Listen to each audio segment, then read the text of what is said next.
Baina ordua heldu da, hemen gaudenok egingo dugu, goi mailako bilkura. Naiz inguru hau ez den nahiete, naizkor batek sortu da.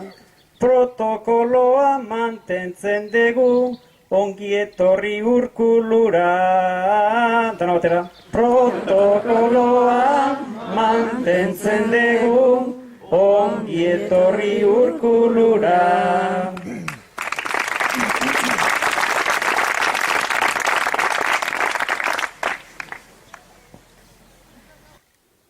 Maratoilari itxura hartzen dugu batzuk bat arteka, zuk diozunez hau berez ez da bukatzeko lasterketa. Benga gogotsu gaude guztiok eta egin dezagun buelta. Pauso bakoitza egin behar den, bide zatitxo bat data. Pauso bakoitza egin behar den, bide zati bat da eta.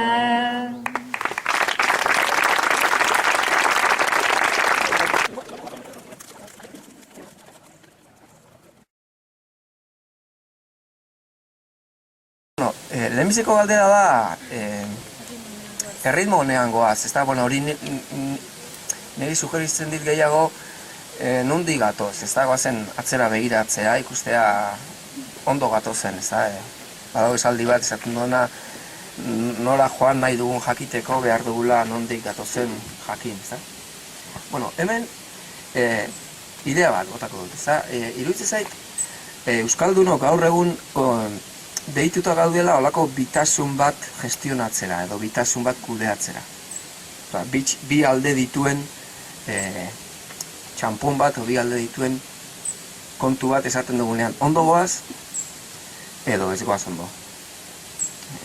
Batzuk esaten dute, euskara ez da inoiz hain ondo egon, eta orain dela gutxi gure idazle importantenetako batek esan du zulora goaz, gaizki goaz, eta arseniko frogak atera behar ditugu ikusteko nola ari garan gure etorkizuna enbenenatzen. Orduan, nork du arrazoia? Ondo goaz edo gaizki goaz. Nik uste, galdera honien antzuteko bitasun bat kudeatu behar dugula, oso komplejua dana gestionatzea. Batetik, esan behar da, kezkatuta egoteko motiboak badaude. Momentu honetan globalizazioak eta gure egoera sozio-politiko-ekonomikoak ekartzen dizkiguen datuekin baditugu motiboak ikusteko euskararen komunitate, hizkuntz komunitate txiki honek etorkizunean dituen desafioak handiak direla, maila baten ari garela erantzuten, baina beste maila batzutan ez garela erantzuten ari, belaunaldi berrietan sintoma batzuk daudela gauza batzutan alarma gorria pizteko, gauza batzutan urte gehiegi ez galdu, gauza asko egin ditugula, baina gauza batzutan ez gara oso fin ibili. Eta oro har, esateko, botako dutesi bat, hemendik aurrera, 21. mendeko 2. eta 3. hamarkadari begira, beharko ditugula estrategia, eskumen eta indar gehiago eta berriak benetan aurre egin nahi baldin badiogu hizkuntz komunitate batek dituen beharrei. Bota dut alde bat, orain botako dut beste bat. Baina, horrek ez dezaigula lausotu, egindan guztia baloratzeko gaitasuna. Ze, azken 50 urte hauetan euskararen mugimenduak guk, euskal gizarteak egin duena ikaragarria da. Gu azken urtetan ari gara, pixkat munduan zehar, munduko beste hizkuntz komunitateekin hau konpartitzen, badaukagu hildo oso bat bai unibertsitatetik eta bai garabidetik eta munduko hizkuntz komunitateekin konpartitzeko gure esperientzia. Eta zenbat eta gehiago ibili munduan, gero eta gehiago hartzen gara, euskarak egin duen bidea oso bide berezia dela, munduan oso adibide gutxi daudela. Gure historiak, euskararen berreskurapenen historia modernoak 5 hamarkada ditu, nolabait orduen euskal kultura oso euskara batua, ikastolen mugimendua, nolabait frankismoaren azken fase horretan sortu zen hau dara. Horratik gaude hemen, ikastolak sortu zielako gaude hemen, gaur. Euskara batua, guzti horrek 5 hamarkada ditu. Nik beti esaten dut, ze beste aldetik ni tokatu izan zait baitere lantzea eta esplikatzea Arrasateko kooperatiben esperientzia. Eta relato berdina da, Arrasateko kooperatiben esperientziak 5 hamarkada ditu. Eta euskararen mugimendu modernoak 5 hamarkada ditu. Osea, garai beretsukoak dira, eta badituzte gauza batzutan lotura izkutu batzuk, ezta? 5 hamarkada hauetan, euskararen mugimendu modernoak egin duenak zentzu batzutan munduan ez du parekorik. Munduan ez dago gizarteko indarrek protagonismoa hartuta maila honetan berreskuratu den hizkuntzarik. Hau, harakatu dugu, aztertu dugu, persona bat aida tesi doktorala egiten horretaz, ez dago. Munduaren historia modernoan berreskuratu den hizkuntzak nagusiki berreskuratu dira gobernutik goitibera planifikatuta. Hebraiera, espiluin nagusiena hebraiera dela, juduak serioak dira.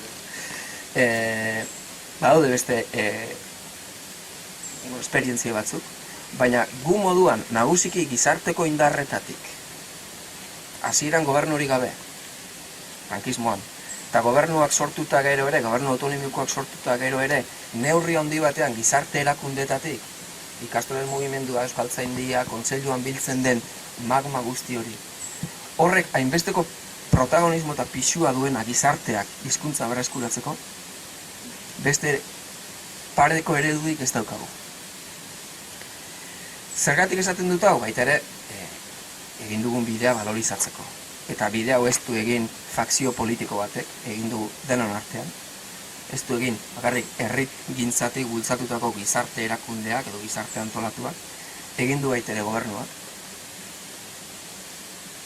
Orduan, eragile publikoen eta eragile herritarren artean, eragile pribatu eta eragile sozialen artean, eragile politikoen artean, egin dugu ibilbide bat arro egoteko. Izan da, Kristo.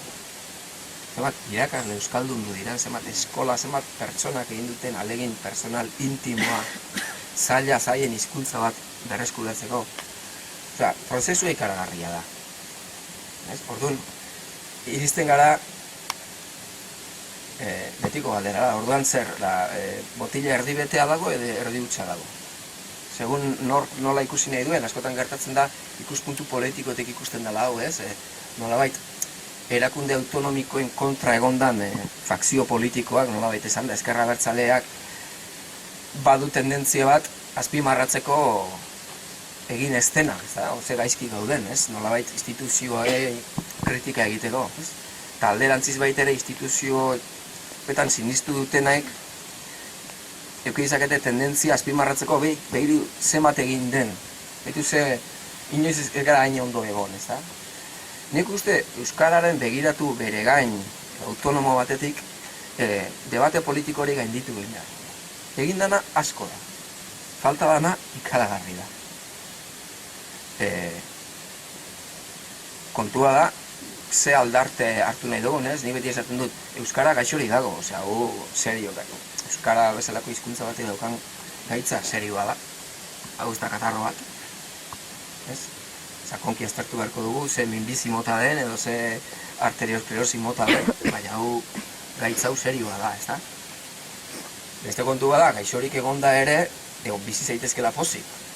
Gaixorik egotea eta aldarte honean da pozik bizitzea ez dira kontraesanean, ja zuk ze aldarte aukeratzen duzun bizitzeko.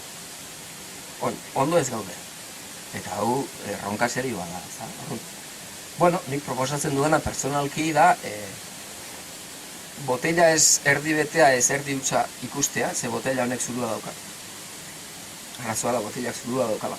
Eta etengabe ritmo batetik gora espadagu betetzen ustu egiten dela. Orduan ez da optimismo, pesimismo kontua, baizik eta nik uste eta aldarte sanoena izan ditegela esatea, behitu egin duguna kristona da. Orduan, oinarritu gaitezen autoestima horretan, egin dugun guztiaren postasun horretan, eta hortik, ikusi ezagun zein diren etorkizuneko erronkak eta planteatu ditzagun estrategiak hemendik aurrera gutxienez orain bezain ondo, orain arte bezain ondo edo hobeto ez. Igual, pixkat, sarrera ez da kokatzen. Bueno, Jonek esan dakorekin pixkat beste puntun bat edo esateko, ez? Eta Jonek esaten du, nolabait, egin dugun horren jakitun izan gaitezen eta jakin ezagun baloratzen, ez? Orduan, berbada galdera da eta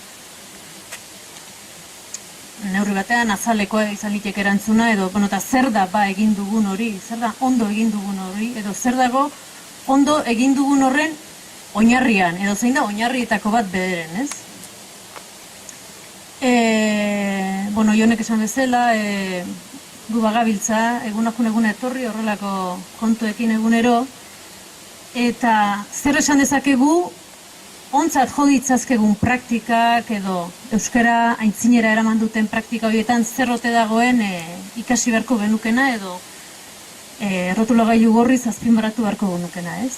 Eta hortako ideia nagusietako bada, esatea, euskara hizkuntza hegemonian egon den gune leku funtzio eta tokietan egin duela aurrera. Esan nahi du, ikastolen sorreran, bai? Esan nahi du,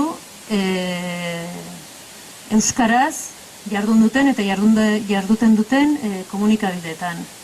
Euskaraz jarduten duten lan munduko sistemetan, bai? Nolabait, idea nagusi bada esatea eta hau pixka bat, hizkuntzaren ekologiaren teoriarekin lotuta,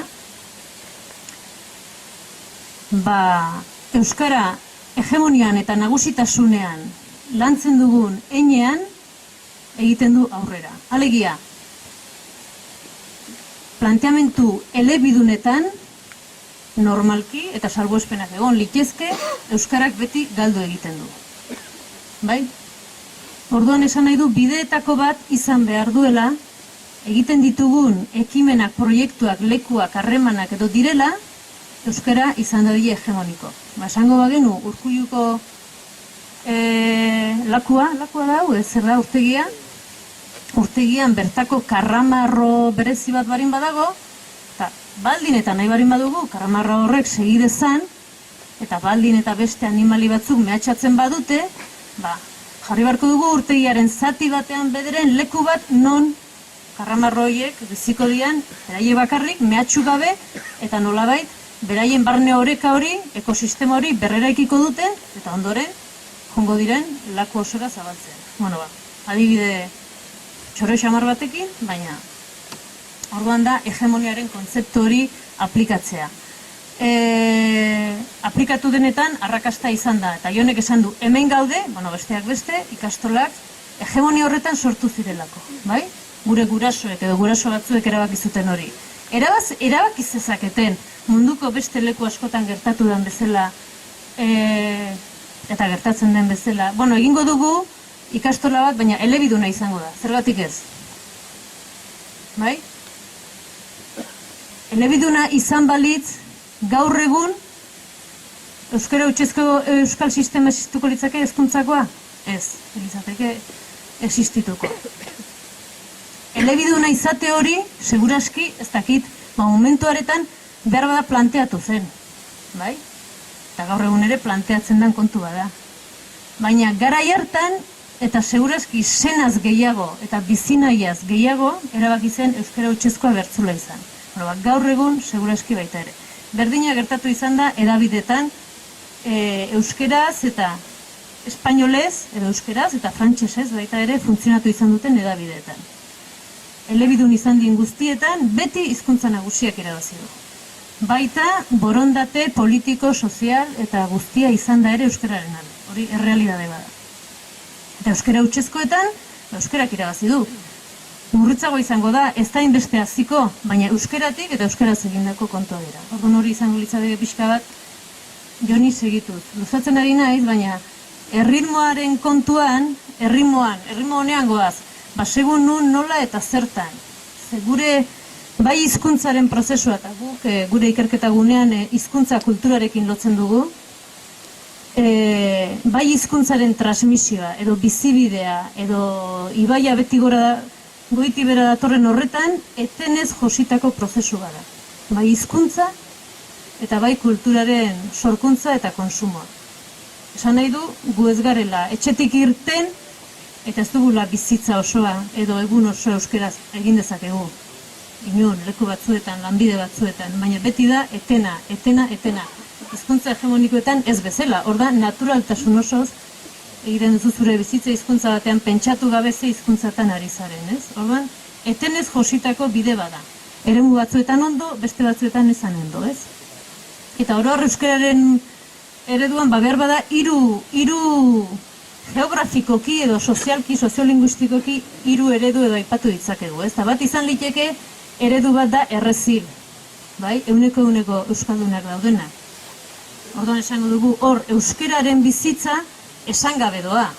Errezilen euskara zinbardezu, inork ez du esango, ez du pentsatuko gaur etxetik irtengo naiz eta saiatuko naiz, okindegiari euskaraz egiten bezik. Errezilen horrela behar du, bai? Beste adibide bat izango genuke behar bada, Iruña. Eta Iruñen ezin duzu esan gabe utzi, Iruñen esan egin behar da. Bai? Eta errezilen berezkotasuna dena, edo naturaltasuna, Iruñan da kontzientzia politiko eta soziala. Bai, izatean nik egunero bizitzeko borrokatu behar dut, irten behar dut, euskaraz egin behar dut, bai? Eta beste adibide bat izan liteke bien erdibideko zerbait eta behar bada Tolosa.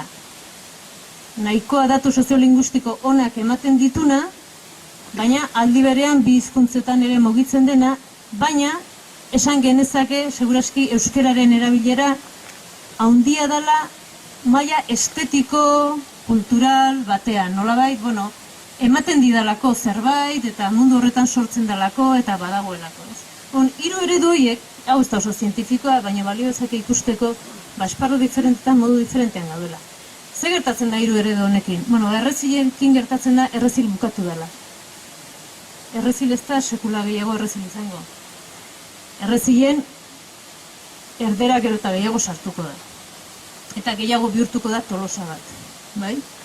Hemen izan den fenomenoa da, erdaldun ziren guneak euskaldundu egin dira, eta euskaldunak zirenak erderara doaz. Errezilen fenomenoa bukatu da, berezkotasuna esan genezake bukatu dela. Geratzen zaigu Iruñakoa, kontzientzia. Besteak beste oso gogor dagoelakoan hizkuntzaren erabilera eta kulturarena. Eta beste da Tolosa. Orduan, kontzientziaren eta gozamen estetikoa erakargarritasunen arteko bide horretan gaude. Eta hemen utziko dut, horrengo galderakin segiko.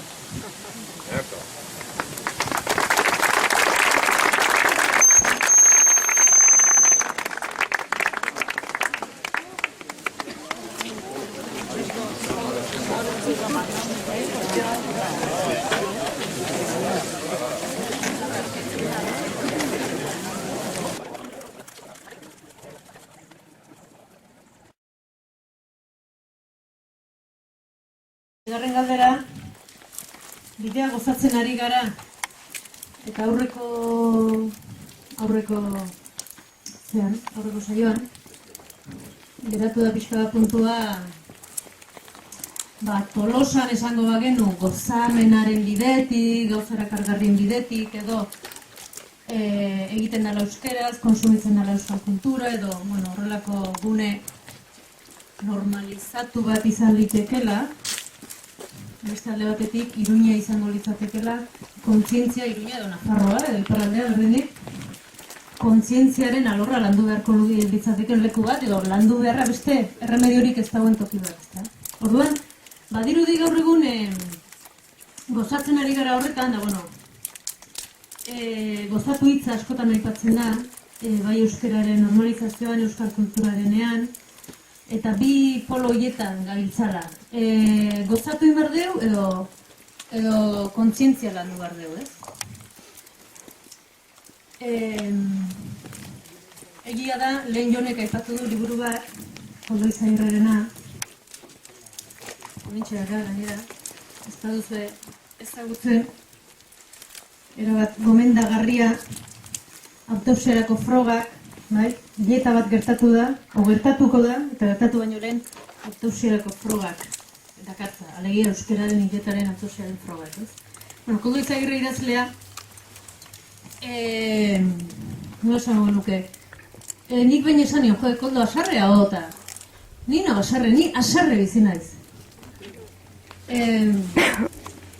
Orduan hori da pixka bat, ez? Koldok ere badu poema bat, bere alaba txikitan 3 urte dozituna idatzi ziona, eta da pixka bat egin ezazulo, txakurra handia etorriko da, bestela, horren bertsio bat, eta esaten dio, ez egin lo, bestela txakurra handia etorriko da, ez da? Orduan pixka bat hori da, esango genuke haserre gozatuz, baina haserre bizidan eta kontzientziaren bidetik joango litzateken eredu bat, ez da? Gutxi asko gaur egun planteatzen dira bi eredu. Eta bat da, gozamena, gozatu inbardeu.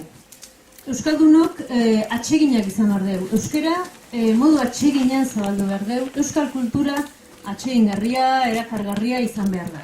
Bai?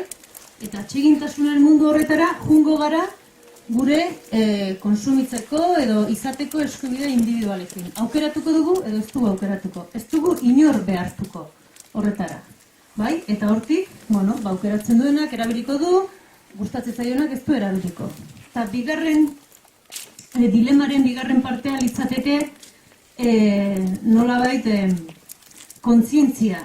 Bai? Kontzientzia landu behar da, eta kontzientzia lantzetik dator, bai, norbanakoaren eskubideak ere bai, baina baita euskaldunarenak, eta baita hizkuntza berarenak ere.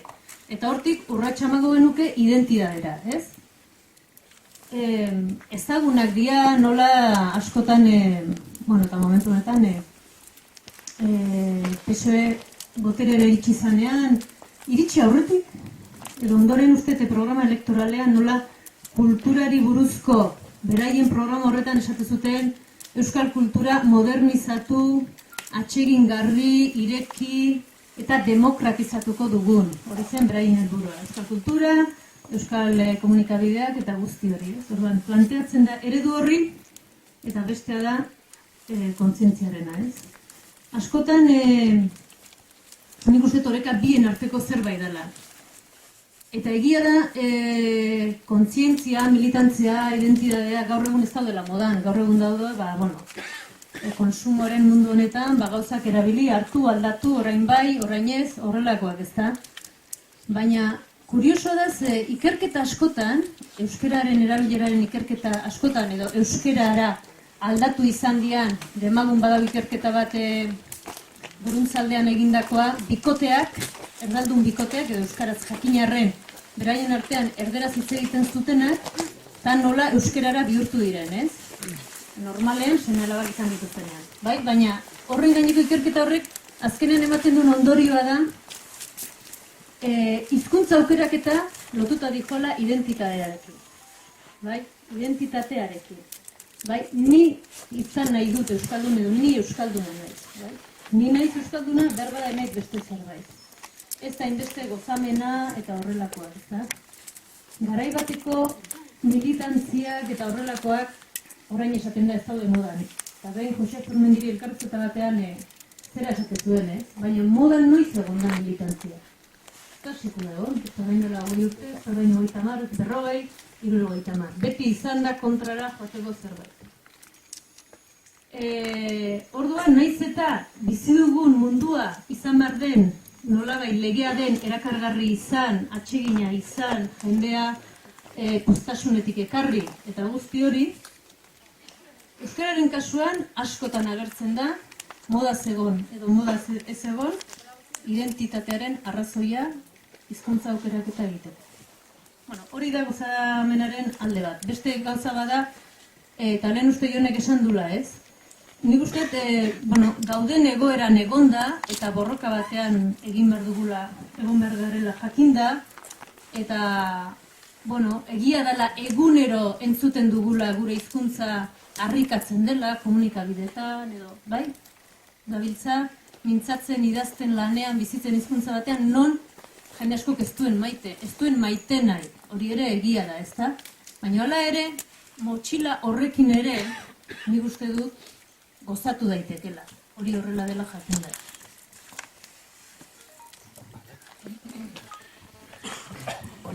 Nik uste, zarditxo bat. Eta hemen zenbat edo zuen semeala bat, zenbat zareten guraso. Ni guraso naiz eta asko ateatzen zaik gauza betaz pentsatzen ari garenean ja hurrengo belaunaldian pentsatzea. Eta pentsatzea gure semealabek euskaldun izateko eta euskaraz bizitzea hautatzeko eta euskarazko liburu bat, euskarazko bideo bat konsumitzea hautatzeko ze motivazio izango dut. Nik uste aurrera begira daukagun gai nagusietako badala pentsatzea gure motivazioaren reproduzioa. Zergatik motivazioa reproduzitu gabe hau berez ez doalako. Ez gara hiritar normalak, ez gara hizkuntza komunitate normal bat. Hau da, alegina egiteari uzten diogun, utziko diogunean, hau ja ez da joango. Osea, oraindik gure belaunaldian eta hurrengoan, eta segurazko beste pare bat belaunalditan, euskaldun izatea izango da autokontziente bat, eta nahimen bat, ez, borondate bat ere beharko du. Zergatik beste, badakizuen moduan, seme-alaba baituzue gehiago, baina gaur egun, hurrengo belaunaldien sartzen zaizkien inputak kanpotik. Dielako asko, hizkuntza askotan, ja beraiek dominatuko dituzken hizkuntzetan, eta euskaraz baino abertzko aberatsagoak, izan behar dugu konplejorik gabe. Pixarrek aurten gabonetan ateako duen pelikula, animaziozkoa, edo bestea, edo zinea, edo literatura, edo blogak, edo munduti datorkiguna ikaragarria da, eta ja, hizkuntza handiagoetan jasoal izango dugu. Zergatik aukeratuko dute gure seme-alabek? Euskaraz bizitzea. Horrek eskatuko duen, alegin, identitario, komunitario, guzti horrekin, ez? Hor, pentsatu behar dugu, nun diatorren motivazioa. Nik uste motivazio hori parte batean badela jarraidudazko motivazioa, hau da, handi gatoz, gure gurasoek hori egiten zuten, gure aitonamonek, gure sustraiak mantendu ditzagun, olako kontzientzia politiko, kontzientzia, herri kontzientzia bat, ez? Hori beharko dugu eta mantenduko dugu. Baina hori ez da nahikoa, ez da? Nik uste importantea dela baita ere hizkuntzaren gozamen balioa eta hizkuntzaren sormen balioa. Hizkuntza ez da tresna politiko bat, hizkuntza da komunikatzeko, gozatzeko, zure bikoteari oheak gauzak esateko, kriston bronka botatzeko, bota behar zaionari. Hizkuntza da gauza bat adierazkorra indarra behar duena, kalitate bat behar duena. Eta askotan hizkuntza daukagu hor, zeatik pasatzen gara herberara, zeatik pasatzen diegune gazteak herberara. Behen hizkuntzak euskarak ez dokalako kalitaterik. Esan behar duen hori nahi duen bezala espresatzeko, ez? Orduan, hor daukagu lan bat, berreskuratzen hizkuntzaren espresio balioa eta gozamen balioa baita ez. Nik uste personalki hortan suerte bat eduki dut, tokatu nahi zen belaunaldian, Nik ezagutu dut Euskararen nolabait militantzia, hogei urtetik hor gabiltza, ez da? Nolabait, komunitate honen geroa ipar hartuta, Euskararen voluntario nolabait ezan da, ez? Eta hor, badauk militantzia, badauka sakorrizioa, badauka kontzientzia, ondo, ez da? Baina bestetik baita ere, igual tokatu nahi zen munduan, tokatu nahi zelako baita ere, bertsolaritzan eta sorkuntzan, niretzat, nik kriston kontzientzia daukat hau niretzat suerte bat izan dela. Nire bizitzako loteria txikietako bat izan dela, Euskaldun jaio izana, Euskara niretzat zer dan, zertarako balio dudan, nola laguntzen dian espresatzen, nola... Eta bestetik zenbat gozatu dudan, militantzi guzti honetan, zenbat giza harreman handu ditudan. Nik zentzu hortan, uste dut, intuizioa da, urrengo belaunaldientzat, are importanteagoa izango dela, hizkuntzaren gozamen, sormen balioa. Kontzientzia ere bai. Baina ez ezagun astu, urrengo belaunaldietan, kontzientzia fragmentatu bateragoa zela, askoz aukera gehiago eukiko dutela, askoz zapin ideologiko eta bizitzan zapin gehiago egingo dutela gure aurrek. Ez bakarrik telebista zapina, baizik eta bizitza zapina. Konpromiso politiko, kulturala, guk eukiduguna baino tranquilagoa izango dela. Gauza, gehiago eukiko dituztelako. Ez dela konpromiso solido eta gogorra izango, hori ikusten da datuzen belaunaldietan. Orduan ikusi behar dugu, hori nola gestionatu behar dugu, ez da? Batetik, konpromisoa berritu, baina baita ere, egiten duguna, egiten dugu pozez, egiten dugu gizakiagoak izaten laguntzen digulako, berdin fagorren ere, edo bestela uz dezagun, edo bestela berehala gure urrengo belaunaldiak kontrolatuko dute rollo hau ez da, rollo hau da, rollo sakrifisial bat ez, egin behar delako, helburu politikoa delako, euskalduna garelako, eta uste dut, transmititu behar dela gozamen gehiago, ez da. Eta uste dut hor badugula oroar kooperatiba mugimendu moduan debilidade bat. Oroar, nik uste kooperatiba mugimenduan eta ez dakigula oroar, ospatzen, poza espresatzen, ni bertso mundutin ato, bertso munduan nik 25 urte daraman militatzen. Eta Donostiara joaten hilero, bilera bat Donostian, gauetan, joan, ezer kobratu gabe, torri, baina daukat kontzientzia bat 25 urte hauetan zema gozatu dudan. Eta bilera ondoren zer gertatzen den, eta gure batzar nagusiak peñazo badira. Gure batzar nagusietan barre asko egiten da. Ez dut gogoratzen Bersozale elkartearen batzar nagusi bat, barre asko egin gabe. Barre edo irripar edo ez dakit, rollo hona dago mugimendu hortan. Edo ez dakit, goaz Brasilera eta Brasilen badakite ospatzen, badakite, ez? Eta nik uste euskara planetan ere dimentsio ospatzaile hori. Dimentsio, ez dakit ondo goazen, ez dakit aurrera batzera goazen, baina gozatu ezagun apur bat, ez? Eta nik jarrera hori falta zaigula, oro gizarte moduan. Gara gizarte bat, elizara doazenak ere, suposatzen da, elizkoiak eta sinestu nadiela, baina badazpada atzeko bankutan jartzen dira.